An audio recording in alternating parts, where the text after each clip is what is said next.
I'm about to say, this person is alleged to have been arrested, but I still have things to say.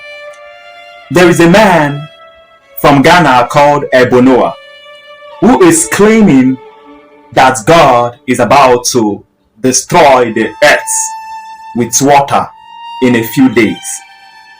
And hundreds of thousands of believers are alleged to be running towards that so-called ark.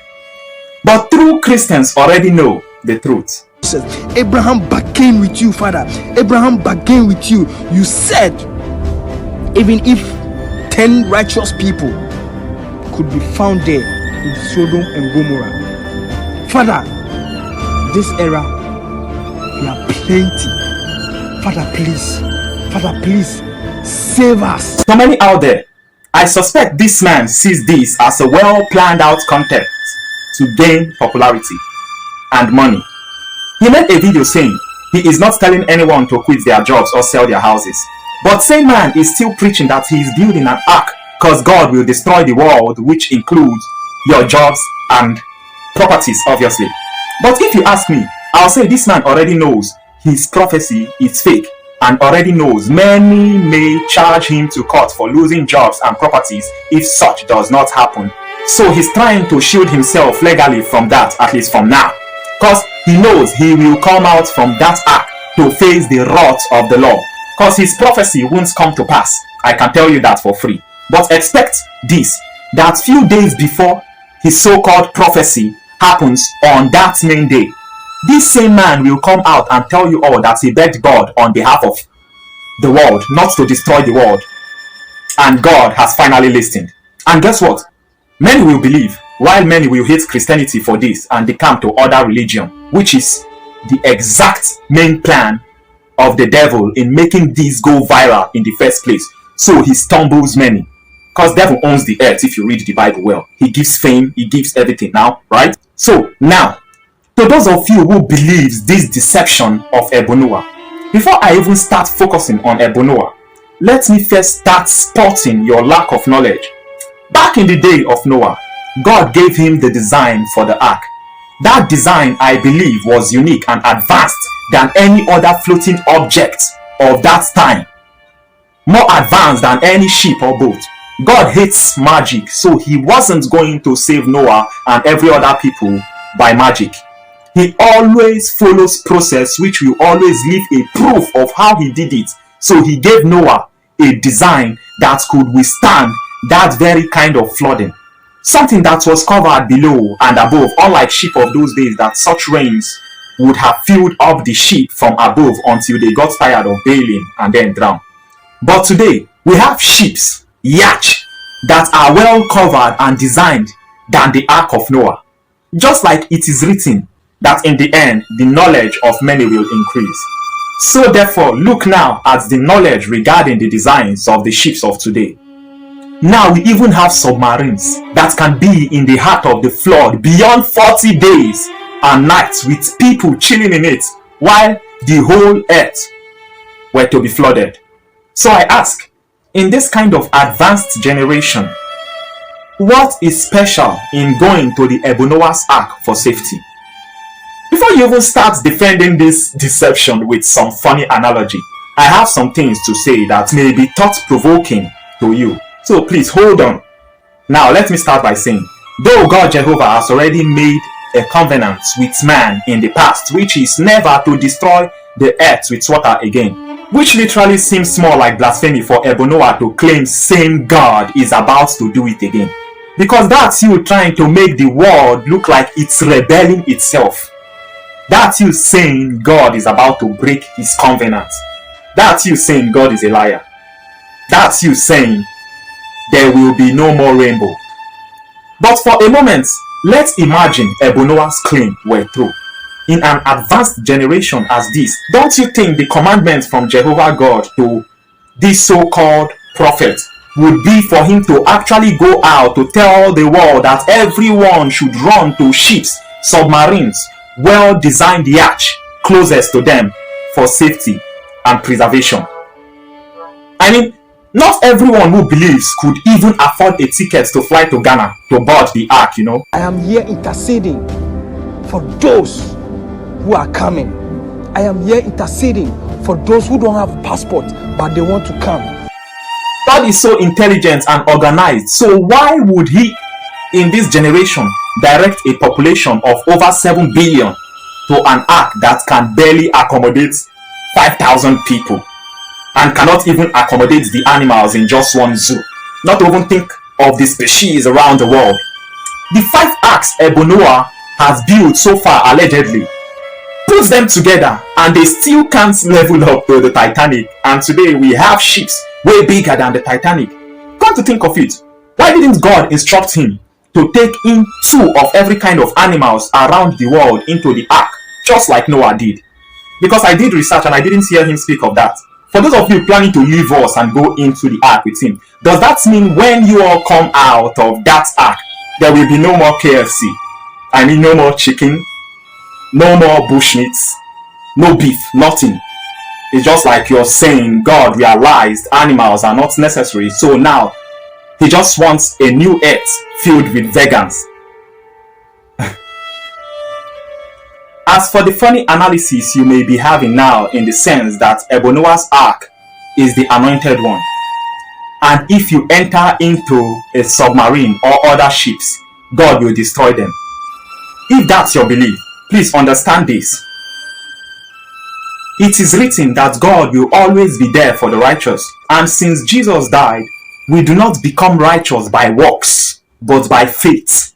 Even Abraham's faith in God was counted for him as righteousness. That is to say, if this so-called prophecy was true and you decided to go into a submarine or a ship instead of Ebonoah's ark because of you analyzed his ark would already be crowded, don't you know God would protect that floating vessel you're in, because at least you showed faith that you believe he is going to destroy the earth.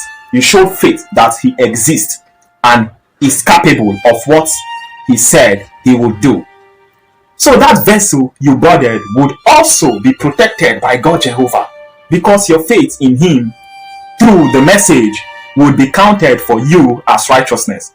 But now, even if you do such a thing, God will only be disappointed in you instead. Why?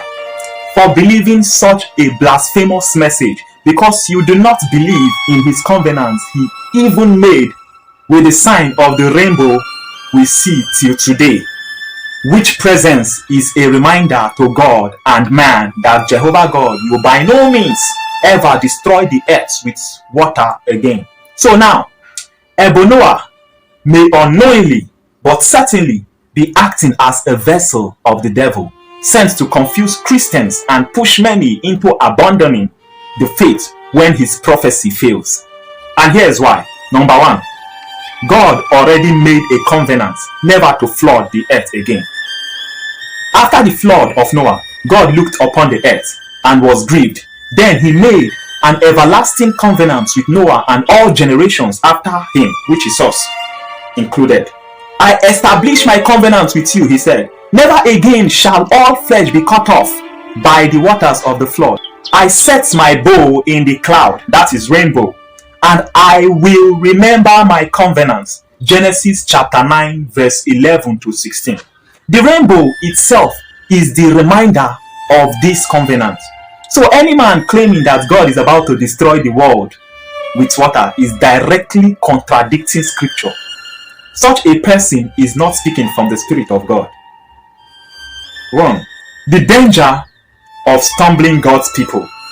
Jesus himself warned how dangerous it is to mislead believers. He said, whoever causes one of these little ones who believe in me to stumble, it would be better for him if a millstone were hung around his neck and he were drowned in the depth of the sea. Matthew chapter 18 verse 6. This is exactly what is happening now. When the predicted flood does not happen, many people who do not know the scripture will become angry, confused, and ashamed. Some will walk away from Christianity entirely because of the embarrassment caused by these fake revelations. People perish because they don't know the word. My people are destroyed for lack of knowledge, says in Hosea chapter 4 verse 6. If believers truly read the Bible, they would immediately see the contradiction. Yet, this lack of knowledge is what makes many vulnerable to deception. God already warned us about fake prophets. Jesus said, "For many false prophets will arise and deceive many." He said it in Matthew chapter 24 verse 11. And again, he said, "Beware of false prophets who come to you in sheep's clothing, but inwardly are ravenous wolves." That was said in Matthew chapter 7 verse 15. So what we are witnessing today is not new. It is a fulfillment of prophecy. Why is Christianity always the target? Think of it. Have you noticed something? Just think. Other religions are straight, united, and consistent. Why is it only the church that looks scattered, chaotic, and full of contradictions? Because only Christianity is a threat to the devil. Like when a brand threatens a rival, the rival does not attack weak brands, it attacks the strong one. Let me try to shed more light on this. Imagine God and the devil as two CEOs. Each CEO has a brand. The brand of God is Christianity. The brand of the devil is every deception, counterfeit, and lie in the world today. Now ask yourself, in the business world, does a company feel the need to tarnish the image of a weak competitor? No. Companies only attack strong competitors, the ones that are a threat.